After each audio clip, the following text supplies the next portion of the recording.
Buenas noches tengan ustedes. Maestra, de veras, muchas gracias por su presentación. Un abrazo bien fuerte. Muchas gracias por la invitación que nos hacen al equipo de Urus Radio para estar aquí con ustedes en el Palacio de Minería. Es un verdadero honor para nosotros, sobre todo por el nivel de la institución y el nivel de nuestra máxima casa de estudios. Sí, entonces, pues gracias. Vamos a iniciar. Amigos que nos están escuchando, de veras, sean todos ustedes bienvenidos a este espacio. Y yo quiero, para iniciar, quiero proponerles algo. Igual no piensen que es una barbaridad lo que voy a decir, pero lo explico. Miren, yo no creo en fantasmas. De hecho, no forma parte de mi idiosincrasia. Más sin embargo, sí creo en que se pueden ver cosas. Como decía la maestra que me hace el honor de hacer la presentación, soy gente de teatro. Y ustedes pueden preguntar, amigos, en el teatro tiene muchas tradiciones, muchas costumbres, y una de ellas dice que un teatro sin fantasmas no es teatro. Es más, todos los teatros deben de tener una llamada vela, que es un foquito que se apagan todas las luces, se cierra el teatro y se queda la velita prendida, porque la tradición dice que se quedan los sonidos y se quedan las voces, los aplausos dentro de una sala de teatro. Por eso dicen, si no hay fantasma en un teatro, no es teatro. Bueno, refiriéndome a esto, yo les quiero decir que como no creo en fantasmas, pero sí creo que podemos ver muchas cosas. Sí creo yo cuando personas han caminado por nuestras calles, sobre todo en nuestro querido centro histórico, y que de pronto dicen, es que yo vi a personas vestidas de sacerdotes o vestidas de monjas o vestidas de españoles y los vi caminando y me aterroricé y salí corriendo. Sí, sí creo que hayan visto cosas. Les digo, esta suena como una barbaridad. No tengo ninguna explicación científica, ninguna, pero quiero pensar que así como en el teatro se quedan guardados los sonidos, igual en nuestras calles, en las casas antiguas, se quedan grabadas las imágenes, ¿sí? Lo que ahí sucedió. Y que cuando podemos ver o que cuando vemos algo, no hay que tener miedo, sino que estamos viendo una imagen del pasado. Insisto, no tengo ninguna base científica para decirlo. A lo mejor es mi manera de justificarme y no salir corriendo, ¿verdad? Pero bueno, creo que podemos ver. Entonces yo los invito, amigos, que hagamos un recorrido por la calle de Tacuba, pensando precisamente en esto, no en ver fantasmas, sino que esas calles, ese ambiente, esas paredes, ese piso, ¿sí? Guarda las imágenes de lo que ahí sucedió, imágenes verdaderamente impactantes, porque podemos caminar por esa calle viendo aparadores, o a lo mejor vamos caminando muy rápido porque se nos hace tarde para el trabajo y no nos percatamos de todo lo que sucede alrededor. Hay visitas nocturnas al centro histórico que ahorita están suspendidas por cuestión de la pandemia, pero que esperemos que muy pronto se puedan de nuevo realizar, donde no me extrañaría que de pronto viéramos la carretela o el carruaje de Benito Juárez, que por ahí circulaba, o que pudiéramos ver este, cómo llegaba un carruaje muy discreto en la noche cargando un ataúd frente al Hospital de San Andrés, justito enfrente del Palacio de Minería, y llevaban el cuerpo de Maximiliano, ¿sí? A lo mejor si alguien no entra en esta dinámica, yo veo eso y salgo corriendo, pero como alma que lleva el diablo. Pero si yo tengo la oportunidad de ver y pienso que es una imagen del pasado, les aseguro que la voy a disfrutar. Yo les invito, amigos, a que disfrutemos este paseo casi fantasmal, ¿sí? Por la calle de Tacuba. Vamos a dar primero algunos datos estadísticos y que creo son muy importantes, porque esta calle no solamente pertenece al centro histórico o a la Ciudad de México, sino que nos pertenece a todos los mexicanos. Esta calle es nuestra, ¿sí? Como es todo el centro histórico, que por cierto, vale la pena mencionar, está llena de museos y en proporción, pues es la ciudad que más museos tiene, así de plano. Pero yo creo que no son muchos museos, es un solo museo, porque entrar al centro histórico, amigos, es repasar toda la historia de México. Y recuerdo aquel poema náhuatl que dice, mientras permanezca el mundo, no terminará la gloria y la fama de México Tenochtitlan. Y bueno, desde el inicio, ¿sí? Desde que se funda nuestra ciudad, ese agosto, 13 de agosto del año de 1321, desde que se funda, y según el mito, que muchas personas dicen que no fue así o que fue algo simbólico, no hay problema, no vamos a pelear por eso.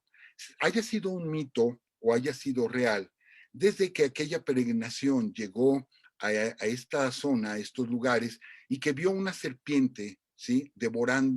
Siendo devorada por un águila arriba de un opal, pues dijeron, aquí es, este es el lugar señalado, y estamos hablando de hace 700 años.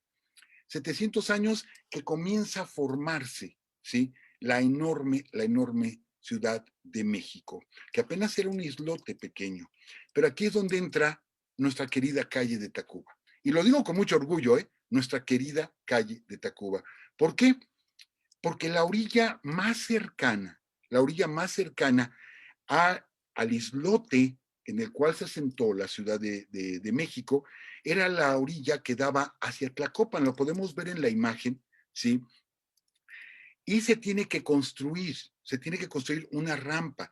Al principio llegaron los primeros pobladores a esta zona, llegaron en canoas o quizá en las zonas bajas pantanosas caminando, no lo sabemos bien, pero se tuvo que construir una calzada o un camino que comunicara a tierra firme, ¿sí?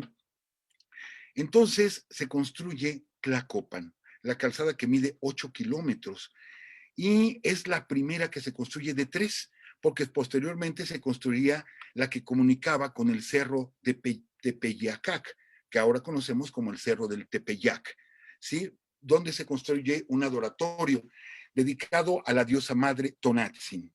Y después se construiría otro que llevaría hacia el sureste, perdón, hacia el sur, y que conectaría con Iztapalapa, pero que es bastante más largo. Entonces, la calzada más corta a tierra firme era la calzada o el camino a Tlacopan, que si ustedes lo notan, amigos, si ustedes lo notan, todavía el día de hoy se sigue utilizando. Por lo tanto, podemos mencionar que es la calle más antigua de la Ciudad de México en uso. Porque yo sé, Teotihuacán es mucho más antiguo y está la calzada de los muertos, pero estas son zonas arqueológicas, se visita únicamente de forma turística. Entonces se trata de que tenga todavía un uso. Bueno, pues es la más antigua de México. Pero vámonos más lejos, ¿sí? La más antigua de la ciudad y la más antigua de todo el país. Pero vámonos más lejos, si hablamos de las zonas arqueológicas en otros lugares de América, del continente, y así hablemos de Cusco, de Machu Picchu, etcétera, ninguna ciudad tiene una calle que todavía se siga utilizando anterior a la conquista del continente. Por lo tanto, nuestra querida calle de Tacuba es la más antigua de todo el continente americano. Por lo tanto, nos tenemos que sentir orgullosos. Por eso les decía, esta calle es nuestra, totalmente nuestra. Entonces, hay que sentirnos orgullosos de nuestra calle, ¿sí? Porque, insisto, ¿cómo la trazarían nuestros antepasados? Que sigue funcionando. Ahí está hecha todavía. Pero bueno, vámonos ahora, ¿dónde comienza la calle de Tacuba o de Tlacopan? Vamos a decirle, originalmente era Tlacopan, pero por un error en pronunciación ya castellanizado, se convierte en Tacuba, ¿sí? Bueno, esa calle comienza justo atrás, o ese camino comienza justo atrás de lo que fue las casas del emperador o del Tlatoni Atzayácatl, ¿sí? Que estaban enfrente, casi enfrente de lo que era el Templo Mayor, del actual Templo Mayor, que afortunadamente, bueno, ya lo podemos visualizar. Todos sabemos, yo me acuerdo cuando encontraron a la Coyolxauhqui, yo me acuerdo, ese gusto de que haya sido personal de Luz y Fuerza, de la compañía de Luz y Fuerza, yo trabajaba en Luz y Fuerza, entonces ese orgullo de que compañeros de nosotros hayan encontrado a la Coyolxauhqui, y de pronto dicen, aquí está. Sabíamos que estaba por aquí abajo, pero no sabíamos exactamente dónde, y de pronto nombran a nuestro gran maestro Eduardo Matos Moctezuma para que haga las excavaciones, ¿sí? Relativas al Templo Mayor, y ahí está, ya lo podemos ver. y entendemos dónde estaba ahora el Palacio de Atzayacatl, que es el predio que actualmente ocupa, ¿sí?, el Nacional Monte de Piedad. En las imágenes que estamos viendo, vemos en la imagen de la izquierda, es como lo visualizaban los cronistas hispanos, que decían era un palacio. Muchas de estas litografías, muchas de estas pinturas, ni siquiera las personas visitaron estas tierras. Simplemente decían, es que estaba el emperador mexicano, Moctezuma, porque no lo pronunciaban bien, y estaba en un castillo, ¿sí? Bueno, pues ahí tenemos la imagen del castillo. No era así las casas de Atzayacatl, pero bueno, era como lo visualizaban en ese tiempo, personas que ni siquiera estuvieron así, y vemos lo que es el Nacional Monte de Piedad actualmente, que está en un costado de la Catedral Metropolitana. Estas eran las casas de Atzayacatl, y justo atrás o en un costado de las casas, ahí ya vemos en este mapa el tamaño de las casas o el del palacio de Atzayacatl. Ahí fue hospedado Cortés, ¿sí? Ahí fue hospedado, ahí se le dio la bienvenida. Cosa increíble, ¿no? Cómo pagó estas atenciones Hernán Cortés. Y bueno, como ustedes vieron, era un predio bastante grande. Ahí tenemos dos placas que recuerdan el lugar del Palacio de Atzayacatl o las casas viejas de Moctezuma. Ahí es donde encontraron el famoso tesoro, ¿sí? Ahí fue donde se encontró. Vemos en estas fotografías excavaciones que se están haciendo actualmente. No se pueden derribar los edificios. Entonces, en la parte de los patios es donde se excava y se construyen ventanas arqueológicas para que podamos ver lo que estaba abajo. Y recuerden que la historia dice que encontraron un cuarto, pero al principio era una pared y estaba tapiada. Se dieron cuenta de que ese tapiado, ¿sí?, ese tapiado era reciente, lo tiran y encuentran el gran tesoro para ellos, ¿sí?, justamente donde inicia la calle de Tacuba. Pero posteriormente, siendo prisionero Moctezuma, y aquí hay muchas versiones, hay muchos historiadores. Desde aquí, amigos, se empieza a dividir la historia. Quienes dicen, es que es una mentira, fueron los mismos mexica los que apedrearon a Moctezuma cuando salió a calmarlos, ¿sí? Y los castellanos, acuérdense que todavía en ese momento no existía España, era Castilla. Los castellanos decían, no, fue la piedra, lo descalabraron y se murió Moctezuma, pero los mexicanos dicen, no fue así, simplemente ya no les sirvió Moctezuma como rehén porque vieron que ya no lo respetaban y simplemente fue asesinado. Y aquí tenemos nuestro primer fantasma, amigos. Aquí tenemos nuestro primer fantasma, porque la noche de junio de 1520, 30 de junio de 1520, en que Cortés, ¿sí?, emprende la huida de la Ciudad de México al verse rodeado después de la matanza del Templo Mayor, arrojan el cadáver de Moctezuma, ¿sí?, hacia la calzada de Tlacopan. Entonces, amigos, si un día vamos en la noche y vemos un cuerpo ahí tirado, igual puede ser un cristiano de este tiempo, ¿eh? De todos modos hay que hablarle a una ambulancia o algo así, pero si no es así, amigos, estaremos viendo el fantasma, ¿sí?, de el Tlatoani Moctezuma, que fue arrojado por el techo de las casas de Atzayacatl, junto con otros personajes que ahí fueron muertos y que fueron encontrados con las huellas de que fueron traspasados por espadas. De hecho, se llevan el cuerpo de Moctezuma. Hay varias versiones hacia dónde se lo llevan y desaparece este cuerpo. Probablemente fue incinerado, que era la costumbre con los tlatoanes. Pero aquí comienza nuestra historia realmente, que ya estaba construida esa ciudad, pero nuestra historia de ciertos sitios en particular.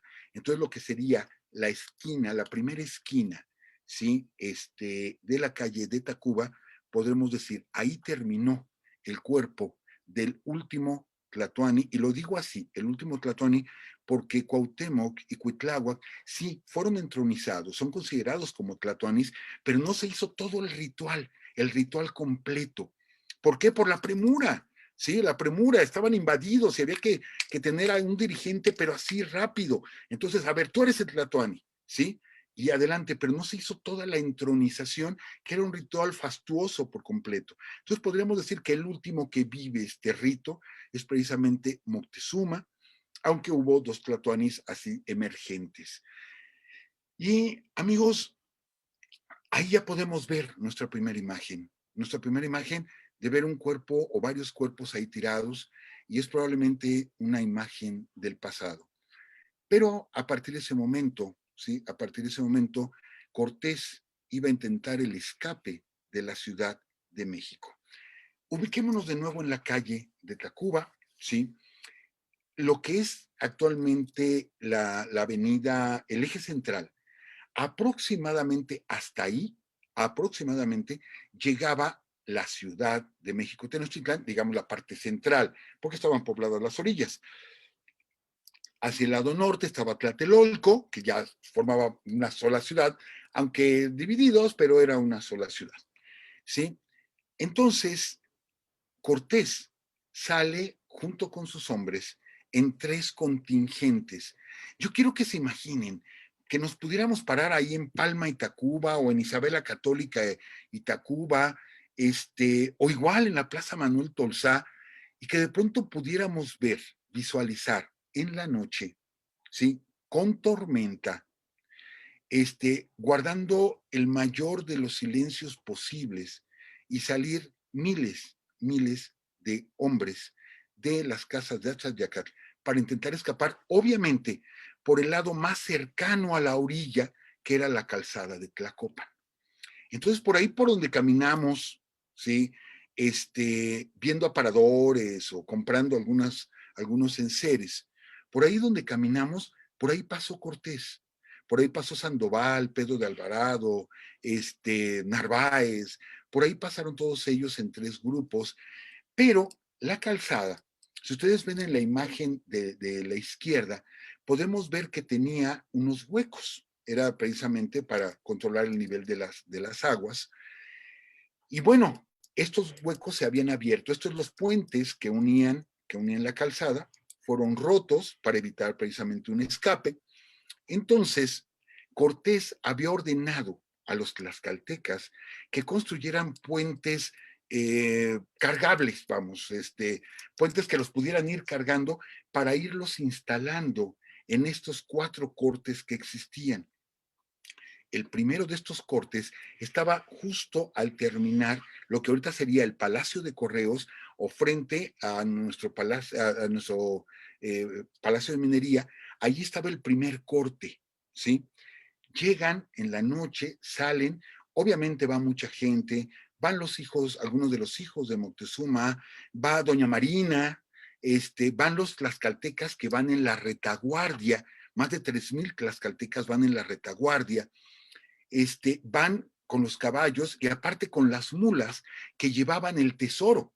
Y había unas mulas que llevaban el quinto real, lo que se le iba a entregar al emperador o al rey de España, eso iba aparte, y también Cortés llevaba su propia parte, pero los animales no alcanzaban para cargar todo esto, por lo que Cortés, después de que abren ese cuarto en las casas de Tzayacat, Cortés decide entregarles a todos, dice, llévense lo que puedan, se quedaron ahí muchas cosas, llévense lo que puedan, y lo que hicieron fue fundir rápidamente este oro, hacerlo en unas barras más o menos redondas o circulares para podérselas meter dentro del cuerpo y que siguiera su anatomía, ¿sí? Para poder cargarlas, y los conquistadores, que en ese tiempo todavía no conquistaban, pero bueno, los castellanos iban cargados, iban sumamente pesados con las piezas de oro que se estaban llevando. A la altura del Palacio de Minería es donde estaba el primer puente.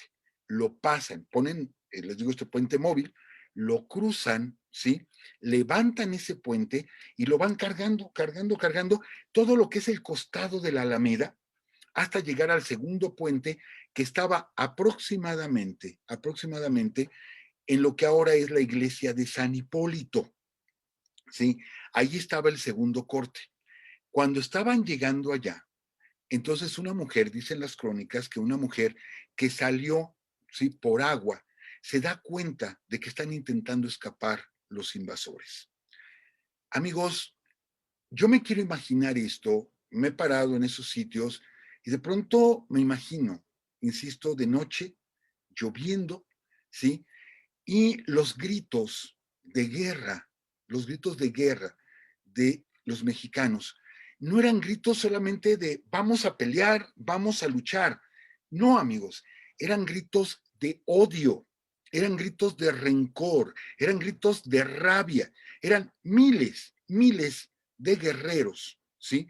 Que en lo que ahora es el cruce de Reforma, ajá, con esquina con Puente de Alvarado, les digo, lo que es la iglesia de San Hipólito, ahí fue la gran batalla donde miles de guerreros gritaban y se escuchaban los caracoles, y esto no lo estoy inventando como hacer una radionovela, no, están en las crónicas. Bernal Díaz del Castillo lo platica, Cortés lo platica, de que era un ruido ensordecedor, ¿sí? Entre los caballos desesperados, que también obviamente perciben el miedo, los que estaban cayendo al agua pidiendo auxilio, pidiendo ayuda, los gritos de los guerreros, ¿sí?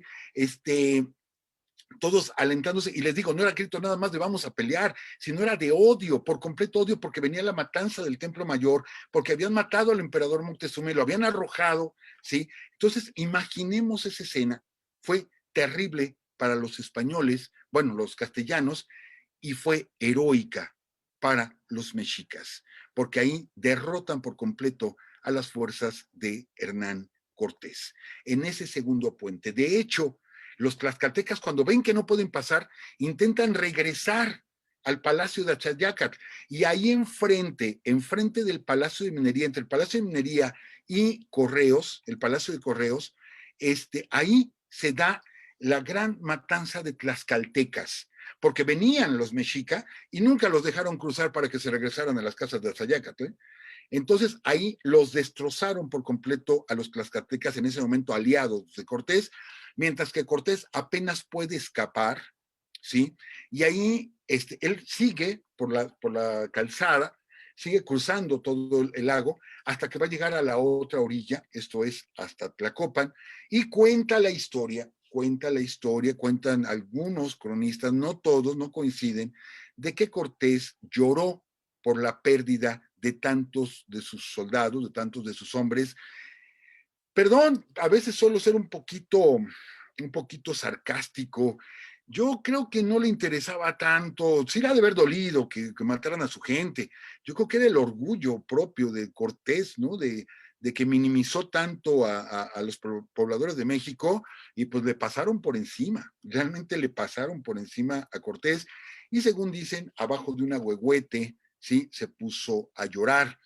Se quedó varias horas ahí, eso sí sabemos por los cronistas, esperando a ver cuántos llegaban, cuántos habían podido pasar, y después escuchaba los tambores todavía rituales desde México. No era la ciudad que es ahora con tanto ruido, era un lago, ¿sí? Y al fondo la ciudad, y, y sabía que seguía muriendo mucha gente en ese cruce. Ahorita, bueno, yo me fui hasta el otro extremo, regresémonos a la calle de Tacuba, pero bueno, antes de entrar a la calle de Tacuba, pensemos en esto.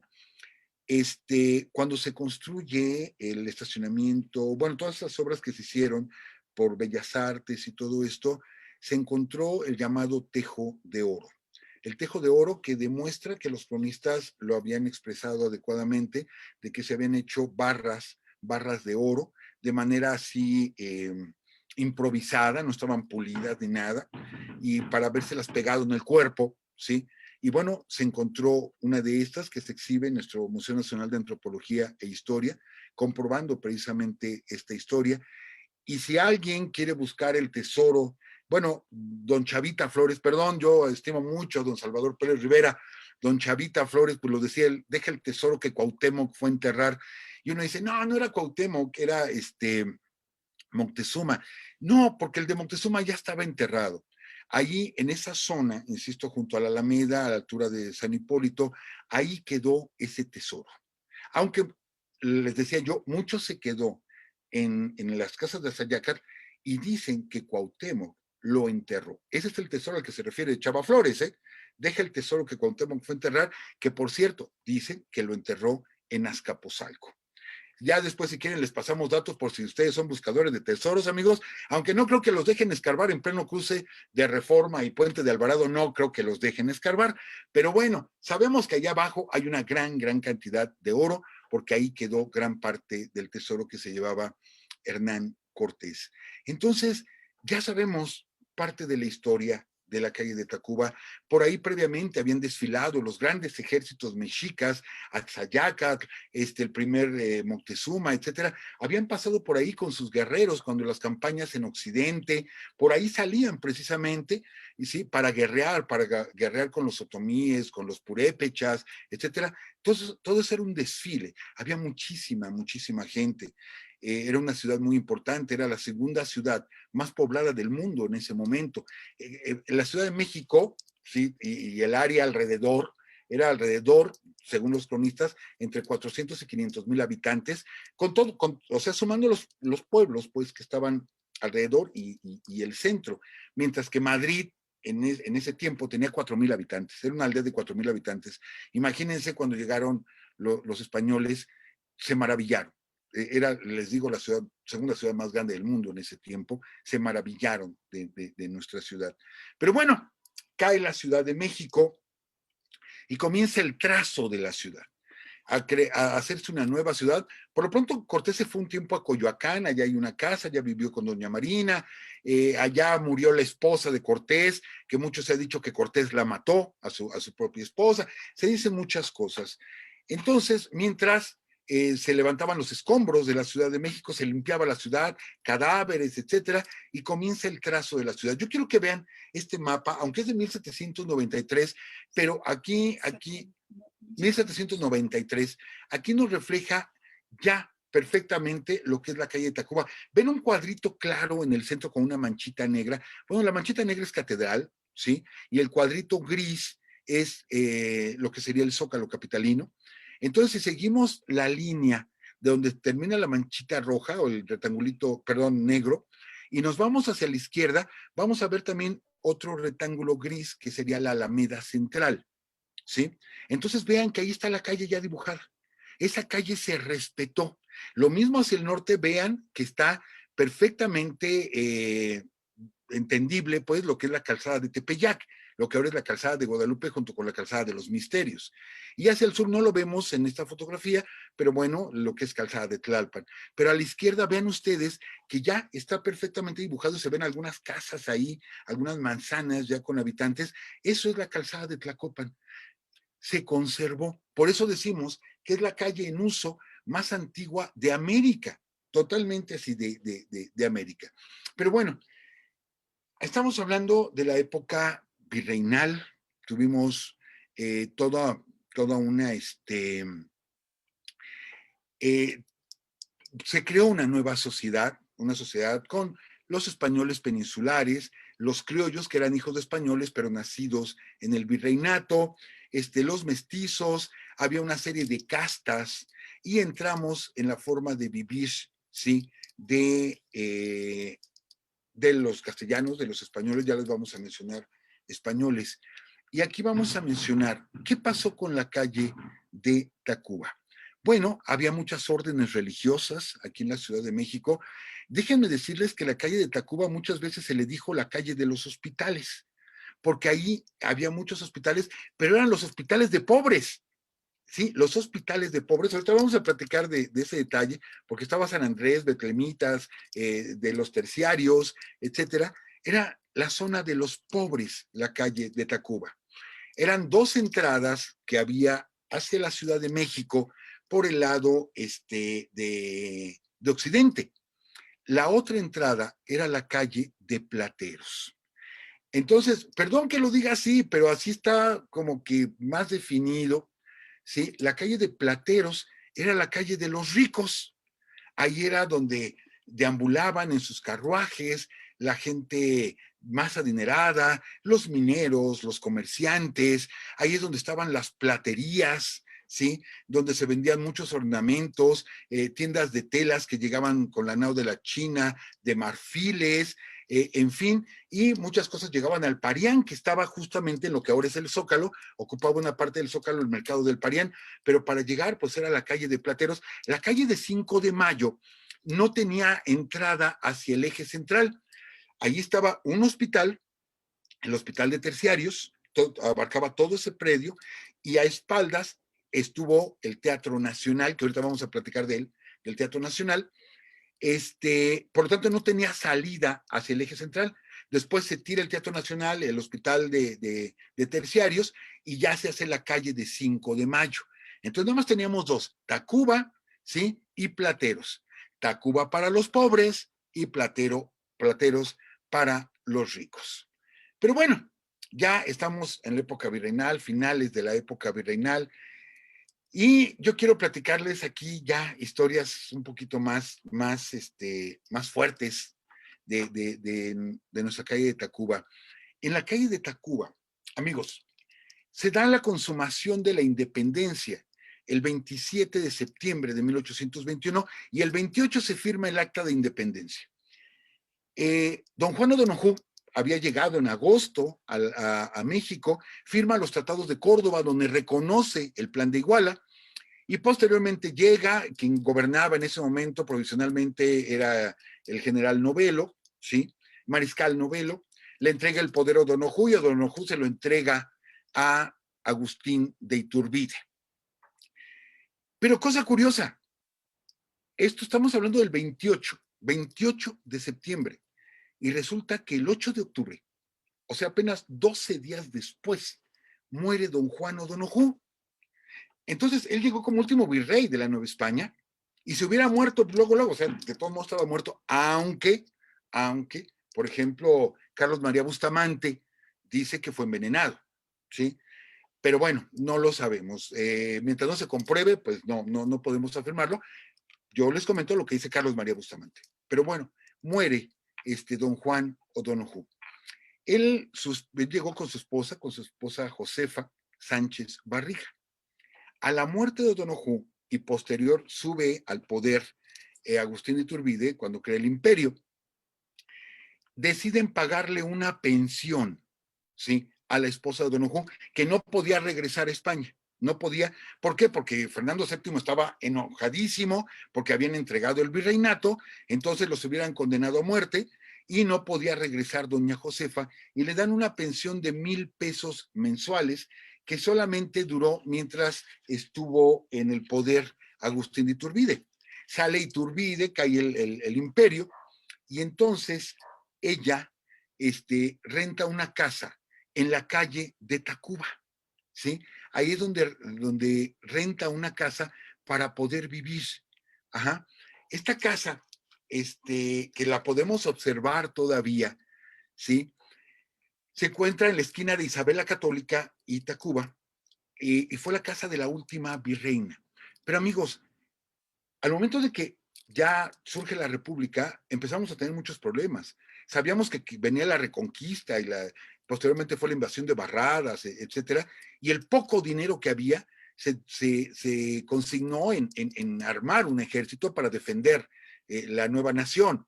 ¿Sí? De hecho, se formaron 5 ejércitos, porque no sabían por dónde iban a llegar los españoles que venían desde Cuba. No había dinero, no había dinero. Y entonces dejaron de pagarle la pensión a la virreina, ¿sí? Y se olvidaron de ella por completo. La virreina vivió en esta casa, ahí en Isabel la Católica y Tacuba, ahí vivió la virreina. Posteriormente dejaría esa casa y se iría a una casa más sencilla, luego otra más sencilla, empezó a vender su ropa, sus joyas, sus pocos muebles que traía, empezó a vender todo hasta que se quedó sin un centavo, ¿sí? Posteriormente, Mariano Michelena, que formaba parte del gabinete de Anastasio Bustamante, se enteró de la tragedia de la virreina y ya en la década de los 30, ¿sí?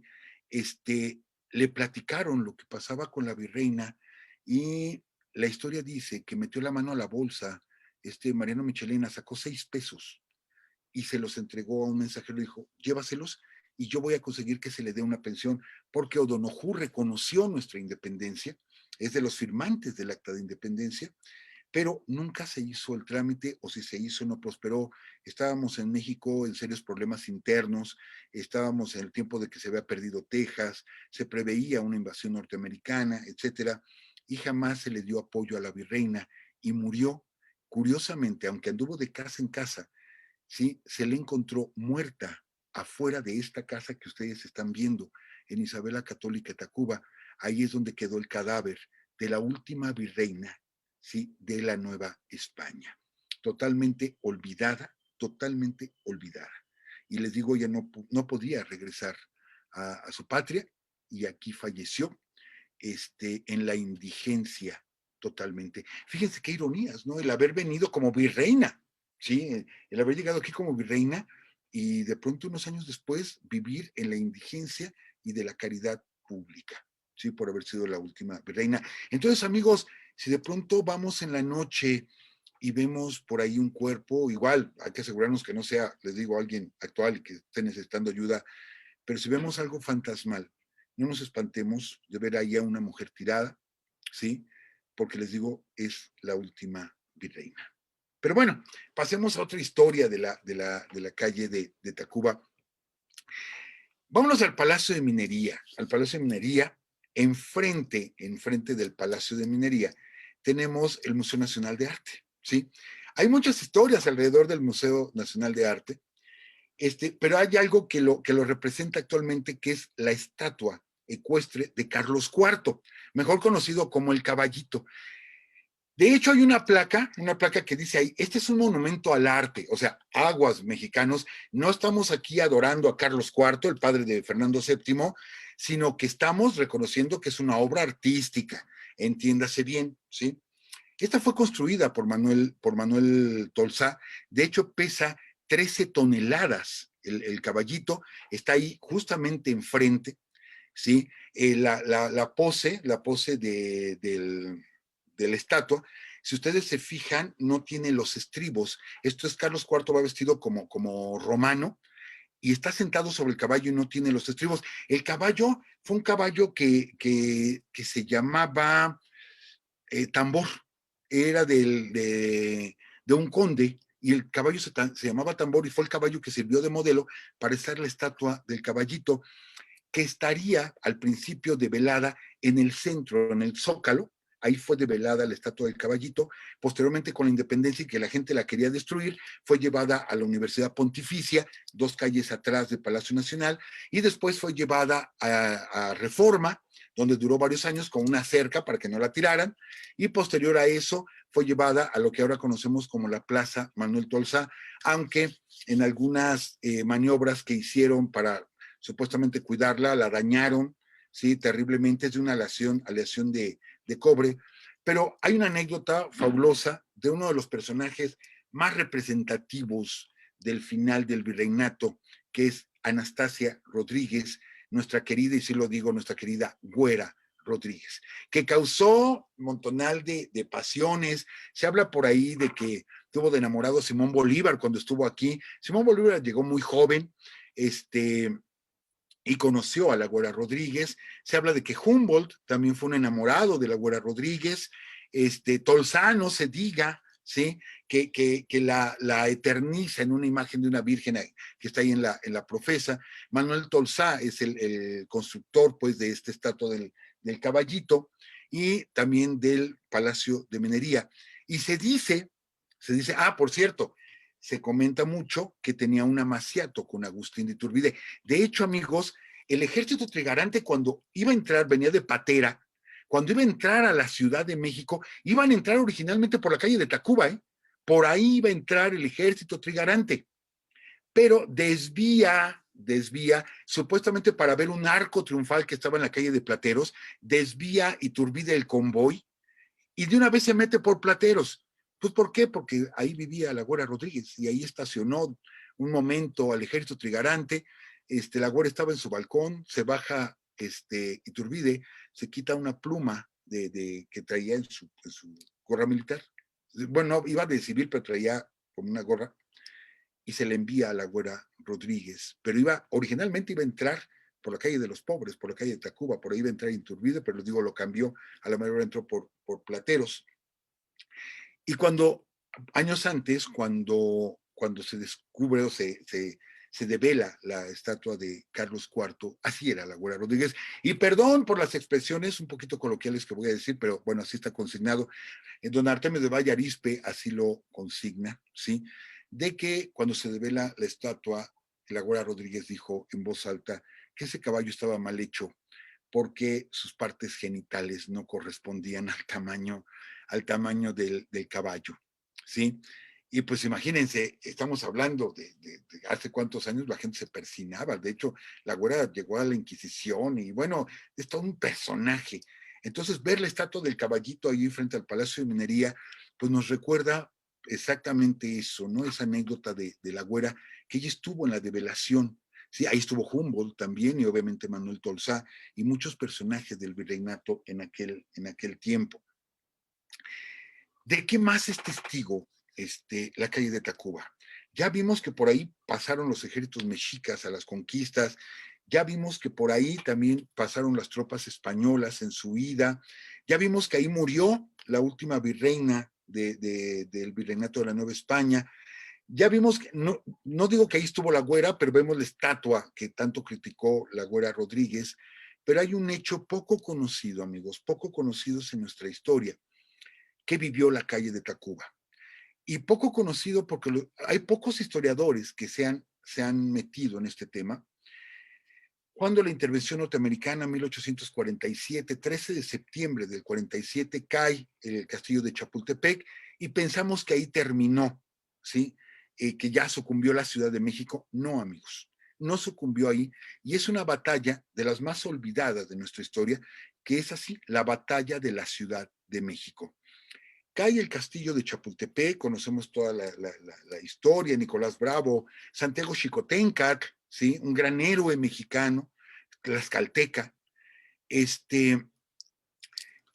fallecen en la intervención, pero después se dan las batallas por la toma de la Ciudad de México en la garita de Belén, que está en lo que ahora es el Metro Cuauhtémoc, ¿sí? Y en la garita de San Cosme, que está en el cruce del eje central, ¿sí? Con la calzada México-Tacuba. Ahí se dieron dos grandes batallas, que por cierto, ahí en la garita de San Cosme está el Panteón Británico y a un ladito, frente al Teatro Manolo Fábregas, ahí está el Panteón Norteamericano, donde están los restos de más de 700 soldados que murieron en la intervención norteamericana. Y poco lo sabemos, ahí está el panteón y ahí están más de 700 restos de soldados que nos invadieron. Pero bueno, ¿cómo entraron a la Ciudad de México? Pues por las dos entradas que había. Se van caminando por todo Tlacopan, ¿sí? De hecho, hay alguna resistencia en San Fernando, hay balacera ahí en San Fernando, y hasta ahí, digamos, llegó la resistencia, avanzan por un costado de la Alameda y avanzan por el otro costado que nos lleva a la calle de Madero, o sea, lo que es Plateros, por las dos entradas a la ciudad. Esto lo platican muy poco los historiadores, amigos. La calle de Tacuba y la calle de Plateros estaban empedradas. ¿Para qué sirve el empedrado en una calle? Para que no se haga lodo, ¿sí? Porque las calles eran de terracería, ahorita, bueno, es asfalto, pero antes era terracería. Entonces, para que no se hiciera lodo, se le ponían piedras. De ahí surge el empedrado. Pues bien, se levantó todo el empedrado, amigos, todo el empedrado, y muchas piedras terminaron arriba del Palacio de Minería, arriba del templo, del convento de San Andrés y de varias casas, llenaron los techos de piedras, porque recogieron el empedrado de las calles para recibir a los invasores a pedradas, amigos, a pedradas. Se piensa, insisto, que cayó Chapultepec y se acabó, ¿sí? La guerra contra los norteamericanos. No, espérenme, la Ciudad de México se defendió, pero a más no poder, insisto, a pedrada se defendió contra la intervención norteamericana. Incluso en esa zona de la calle de Tacuba, ubíquenla hacia el norte, ya encontramos el barrio de La Lagunilla, el barrio de Tepito, que ya existían para ese tiempo, y comentan los cronistas, los pocos que mencionan esa parte, que entraban los norteamericanos y que los mexicanos que estaban escondidos en las esquinas o en casas salían y les bailaban de frente. Esto es de manera retadora, ¿sí? O sea, a cierta distancia salían y les hacían señas y les decían de leperadas que a lo mejor no entendían, pero por la actitud sé que me están diciendo de cosas, ¿sí? Les gritaban, corrían los americanos y estos se escondían y de arriba empezaba la caída de piedras. Tan es así que Santana, que había entregado la ciudad que se fue a la garita de Peralvillo y de ahí hacia el norte, hacia la Basílica de Guadalupe, y luego se va más hacia el norte, le avisan que la Ciudad de México está levantada en armas contra los americanos y se regresa inmediatamente Santana. Cuando llega a Peralvillo le dice, no, ya se rindió la ciudad. Ahí va otra vez Santana para arriba y le vuelven a decir, ¿qué crees? Que ya se levantó otra vez. Pues lo que pasa es que no había parado la batalla, lo que pasa es que los mexicanos se escondían entre las calles, en las azoteas, etcétera, ahí se escondían y fueron muchos los que murieron, muchos norteamericanos que ahora están enterrados, ¿sí? Allá adelantito, les digo, en San Cosme, y que murieron por las pedradas. Insisto, muchas mujeres los mataron, ofrecían sus servicios sexuales, por así decirlo, se llevaban a los americanos y los apuñalaban, ¿sí? El ejército norteamericano acampó en la Alameda Central. La Alameda Central estaba llena de carpas o de tiendas de campaña del ejército norteamericano. Ajá. Y bueno, ahí acamparon, ¿sí? Y de ahí se los llevaron a la Basílica de Guadalupe para que la gente no siguiera matando norteamericanos, ¿sí? Que esto es otra historia bastante fuerte. Pero bueno, eso también vivió la calle de Tacuba, las piedrizas contra los norteamericanos. Así es que si un día, insisto, vamos en la noche y vemos a muchos soldados corriendo, cayendo piedras, ninguna nos va a pegar a nosotros, son fantasmas, insisto, y son imágenes del pasado que vamos a poder ver, y vamos a escuchar los gritos, y vamos a escuchar los cañonazos, y vamos a escuchar los fusiles, ¿sí? Porque ahí enfrente, era la entrada a la ciudad, a la parte central de la ciudad, ahí se dieron tremendos combates en lo que ahora es la Plaza Manuel Tolsa, que estaba el Hospital de San Andrés en ese lugar, y que platicaremos, ya casi se nos va el tiempo, platicaremos del Hospital de San Andrés, enfrente, les digo, del Palacio de Minería, y ya lo voy a platicar bien rápido por el tiempo. Ahí es donde se da el segundo embalsamamiento de Maximiliano. Maximiliano, que es fusilado allá en Querétaro.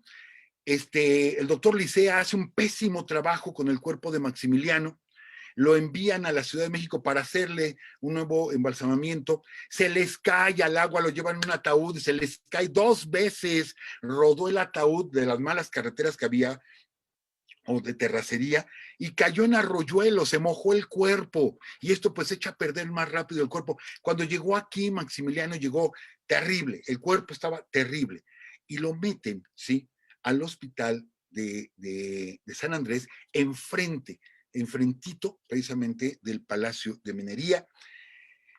Ahí le hacen el segundo embalsamamiento, ahí lo cuelgan a Maximiliano para que saque todos los líquidos que le habían inyectado e inyectarle nuevos líquidos. Y estamos hablando de septiembre de 1867. Pero una ocasión, amigos, una ocasión, y por eso les digo, los fantasmas que vamos a ver, ¿sí? Una ocasión, en la noche, de pronto apareció un carruaje sobrio, muy sobrio, únicamente con un águila republicana en la puerta, que traía al presidente Benito Juárez. Se bajó, entró al convento de San Andrés, que la capilla estaba en un lado, y va hasta la capilla donde tenían el cuerpo de Maximiliano, ¿sí? Entra con Lerdo de Tejada, lo observa, según el mismo Lerdo cuenta, que lo midió con cuartas, ajá. Otros no lo mencionan, pero bueno, el que estuvo ahí fue Lerdo, y que dijo, no era tan grande, ¿sí?, como se decía. No sabemos si era un sarcasmo o realmente sí midió así su estatura. Estuvo aproximadamente media hora conociendo a Maximiliano, viendo el cuerpo de Maximiliano, y de ahí salió Benito Juárez. Fue la única ocasión que se encontraron los dos, ¿sí? De ahí se llevarían el cuerpo de Maximiliano, se lo entregarían al embajador de Austria en México, que lo embarque en el Novara, el mismo barco que lo trajo, ¿sí? Se lo lleva a Europa y bueno, ya allá es otra historia. Pero no para ahí. Resulta que se convirtió en un lugar de culto, la capilla del convento de San Andrés, y una ocasión Juárez agarra y le dice al general Juan José Vaz, que era terrible Juan José Vaz, durísimo, y le dice, oiga, ¿no conocerá usted, general, que era jefe de la ciudad? General, ¿no conocerá usted a alguien que pueda derribar esa capilla? Y nada más se ríe Juan José Vaz. Dice, sí, yo conozco a alguien. En una noche la derribó. En una noche derribó la capilla para que no fuera lugar de culto de los imperialistas y es actualmente la calle de Xicoténcac. Ese pedacito que ustedes ven, que es casi como un andador, ahí estaba la capilla, precisamente donde estaban los restos de Maximiliano. Y bueno, ya sí, bien rápido, en la calle igual de Tacuba, en Tacuba 48, a un laditito del Metro Allende, podemos ver una casa que lo único que tiene es una pequeña placa allá afuera. Casi no se ve por los puestos ambulantes, por tanta gente que está ahí de compras, etcétera. Casi no se alcanza a ver esta casa, pero en esa casa vivió, ¿sí? Don Francisco González Bocanegra. Y ahí precisamente la historia, ahí sí es real la historia, amigos, donde su novia, Guadalupe González del Pino, le dice, era un poeta, amigos, vivía en Tacuba. ¿Quién vivía en Tacuba? Los pobres. Ahí vivió Lizardi y pues ahí vivió González Bocanegra. Pues, los poetas eran pobres, pues. Es parte de su, ¿cómo les dijéramos? De su espíritu bohemio de los poetas ser pobres, ¿sí? Entonces, pues vivían en la calle de Tacuba. Entonces, ahí llegó su novia, le enseña la convocatoria, le enseña la convocatoria del himno nacional que había sacado Antonio López de Santana. Estamos hablando de noviembre de 1853 y le dice, Francisco, ¿sí? ¿Qué esperas para hacer la letra de lo que va a ser el himno nacional mexicano? Ya había habido varios himnos, ya había habido varios himnos y ninguno le gustaba a la gente. De hecho, en la Constitución del 24 no se menciona como símbolo de la patria, se menciona la bandera, la Constitución, pero no se hablaba de un himno o de un canto patrio. Entonces Santana, que fue el último periodo de Santana, del 52 al 54, fue su último periodo, que fue el más terrible, de ahí se ganó la fama Santana, precisamente en ese periodo. En los otros periodos, es más, ni gobernaba, todo se lo dejaba Valentín Gómez Farías, ¿no? Y él se iba a mangas de clavos, iba pues a sus haciendas, ¿no? Al Lencero. Tuve oportunidad ya de conocer la hacienda del Lencero y saliendo de Jalapa, está precioso el lugar. Tuve el gusto, déjenles presumo, de que estuve solo, ¿sí? No había nadie más en el Lencero más que los guardias de entrada y pagué mi entrada y pude caminar por todas estas piezas y les juro, así con estos fantasmas que yo les digo, les juro que yo escuchaba el caminar una bota y un golpe de madera, porque acuérdense que tiene una pierna de madera Santana. Yo les juro que yo sí lo escuché. Obviamente es imaginación, pues lo comparto con ustedes. Decía, es que aquí se escuchaba el caminar de Santana y de su segunda esposa, ¿no? La señora Tosta, Dolores Tosta. Pero bueno, Santana saca la convocatoria para tener un himno patrio, una canción patria en 1853. Llega, ¿sí? Llega Guadalupe y le dice, mira Francisco, escríbelo. Y les digo, la anécdota es real. Y sucedió, les digo, en esa casa. Dice, no, pero ¿cómo crees que yo voy a escribir eso? O sea, no voy a hacerlo. Pues lo haces porque lo haces. Y se ve que Guadalupe González era tremenda porque agarra y que lo encierra en una habitación. Y le dice, y no sales, ¿eh? No sales hasta que no me entregues por debajo de la puerta el poema que vamos a escribir en el concurso. Pero Guadalupe, estamos hablando de la época del romanticismo, acuérdense. Pero Guadalupe, ¿cómo crees que lo escribes? Porque lo escribes. Y efectivamente, ¿sí? Así como se ve en esa película viejita de Pedro Infante, de Mexicanos al Grito de Guerra, fue real la anécdota, hasta que escribe el poema, ¿sí? Las 10 estrofas y el coro, y se lo pasa por debajo de la puerta a Guadalupe. Es el mismo que inscriben con un seudónimo. Bueno, el seudónimo era un número, lo escriben y resulta ganador, ¿sí? Entonces se invita a alguien para que lo musicalice, pésima musicalización.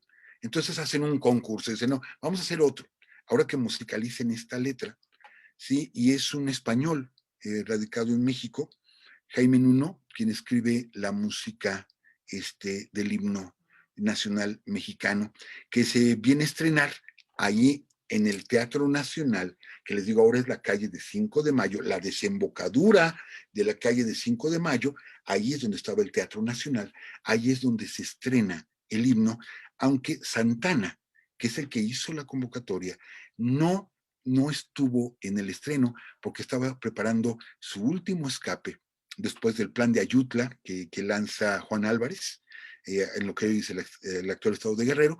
Ya va de huida Santana, entonces ya qué himno, qué canto patrio, ni qué nada, él lo que quería era escaparse, ¿no? Fue a ver hasta Jamaica y Colombia y todo eso. Pero bueno, se estrena el himno, le gustó mucho a la gente el himno nacional. Hay dos estrofas que se han modificado, una estrofa que habla de Iturbide y otra estrofa que habla de Santana, y así se le conoció por mucho tiempo como el himno de Santana. La película de Mexicanos al Grito de Guerra habla en la última escena de que gracias a que empezaron a entonar los heridos el himno nacional es que se da valor el ejército de Zaragoza y derrotan a los franceses. Dicen, nuestro ejército ha ganado, nuestro himno ha ganado su primera batalla. No fue así, no fue como tal. De hecho, la canción preferida como patria, ¿sí?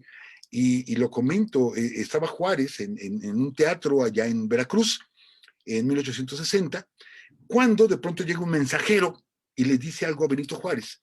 Y de pronto todo el mundo voltearon al balcón presidencial y, y hacen silencio, y la ópera que se estaba representando hace silencio, y anuncia a Benito Juárez que se acaba de derrotar al ejército conservador de Miramón, con lo que se ganaba la guerra de Reforma, 1860, ¿sí? Que yo lo comento luego, que digo, a veces me paso con los comentarios, pero curiosamente si uno ve las fechas de nacimiento de sus hijos, ¿sí?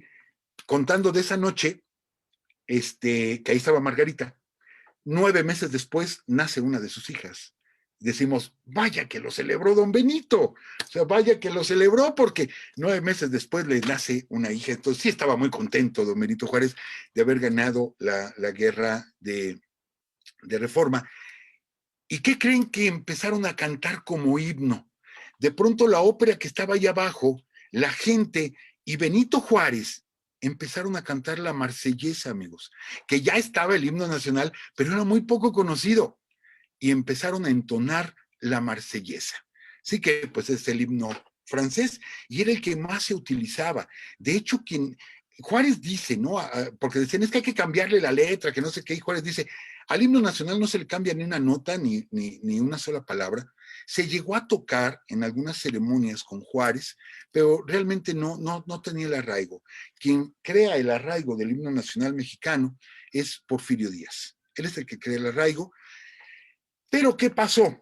Que cuando sale Santana, caen los conservadores y llegan los liberales, entonces se empieza a perseguir, ¿sí?, a los conservadores, y se persigue a Francisco González Bocanegra, sale huyendo de su casa, esta casa que vimos ahí en la imagen, sale huyendo, va a dar con un tío, muere poquitos años después, él muere muy joven, muere de 37 años, en el 61, 7 años después de lo del himno, fallece González Bocanegra, pero él se identificaba más con los conservadores, entonces todo lo que oliera conservador, pues era perseguido, y les digo, muere muy joven. Posteriormente se encontrarían a Jaime Nuno en Estados Unidos, lo invitaría Porfirio Díaz, una vez estuvo aquí, dirigió la orquesta, tuvo la oportunidad de dirigir la orquesta, entonando el himno nacional mexicano, o sea, con su música. Posteriormente se fue otra vez a Estados Unidos, regresa, pero ya regresan sus restos. Actualmente descansan juntos en el Panteón Civil de Dolores, en la rotonda bueno, yo les sigo diciendo como antes, ¿no? De los hombres ilustres. Ahí están los restos de estos dos, pues, mexicanos tan representativos. Y fue en la calle de Tacuba donde se escribe el himno nacional mexicano. Y no sé, amigos, ojalá no me lo tomen a mal, pero digo, caray, que por lo menos se pudiera ver la casa. Yo sé, ya no existe nada ni mobiliario, ni nada, son oficinas y bodegas, pero digo, eso es lo que nos da identidad. Hay mucha gente que no le gusta el himno. El himno fue creado con ese espíritu después de la intervención norteamericana, pero siempre vamos a encontrar mexicanos que estamos chocando todo el tiempo. Dicen, no. El himno fue creado porque fueron 25 años después de la batalla de Barrada, de la batalla de Tampico, fueron 25 años después, y era lo que quería celebrar Santana. Y siempre estamos peleándonos. con diferentes versiones de la historia. Pues no importa que haya sido, es lo que nos da identidad como mexicanos, ¿sí?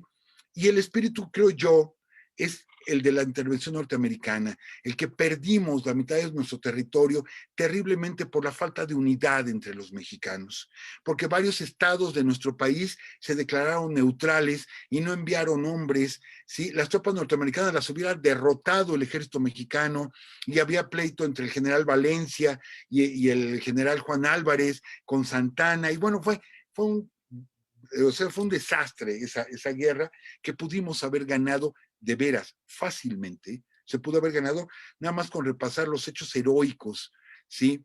De Lucas Valderas, de Santiago Xicoténcatl, etcétera. El espíritu mexicano, caray, de lucha, esa batalla de la Ciudad de México, que nadie quiere hablar de esa batalla donde nos defendimos a pedradas, así literalmente a pedradas contra los invasores norteamericanos, como que de pronto decimos, bueno, ¿y dónde está el valor del mexicano? Y cada vez que hablamos de un hecho así, siempre sale un crítico. Siempre sale un crítico, no, no es cierto. El Pípila, no, claro que no, no. El Pípila es una mentira. Los niños héroes, no, es otra mentira. Pues sí, a lo mejor no se arrojó Juan Escutia con la bandera y se aventó, pero de que se murieron, y que dieron la vida por México, la dieron, ¿sí? Y de que a lo mejor Fernando Montes de Oca murió en San Cosme y no murió en Chapultepec, pero ¿qué? Pero se murió pegando balazos, ¿no? Y Santiago Xicoténcatl, cuando encontraron su cuerpo allá bajito en Chapultepec, lo encuentran con más de 20 heridas en el cuerpo, más de 20 heridas y agarrando la bandera del batallón de San Blas. Pero ¿qué creen, amigos? Todas las balas que tenía eran de frente, no tenía una sola en la espalda, ¿eh? Ni una sola en la espalda.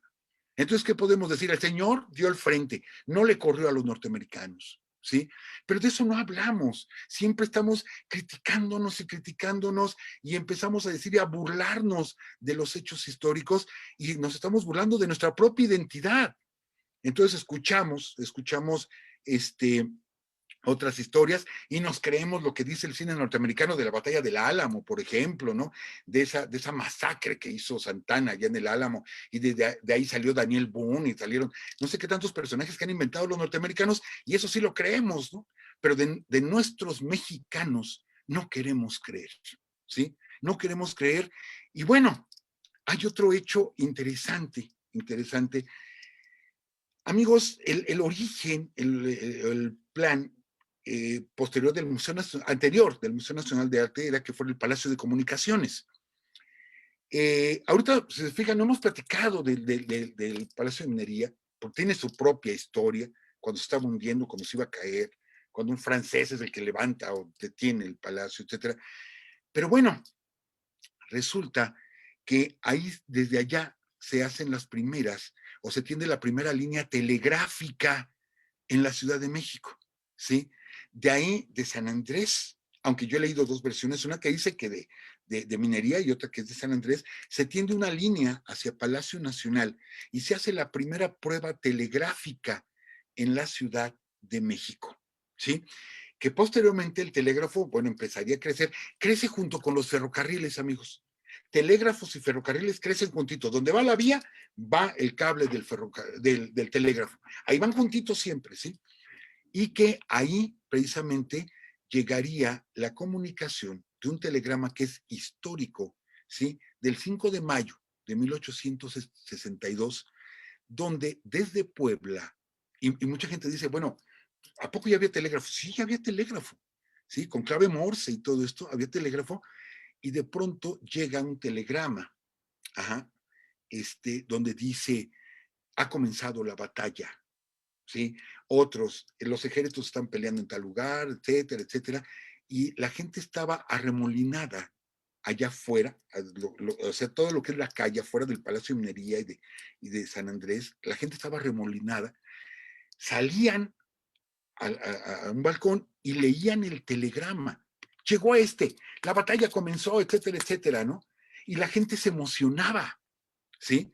Y de ahí salió un mensajero y se iba corriendo, toda la calle de Tacuba, se iba corriendo, llegaba a Catedral y corría a Palacio y le entregaba el telegrama a Juárez. Se enteraba primero el pueblo, ¿sí? Que en el mismo presidente de la República, hasta que llegó este telegrama histórico, ¿sí?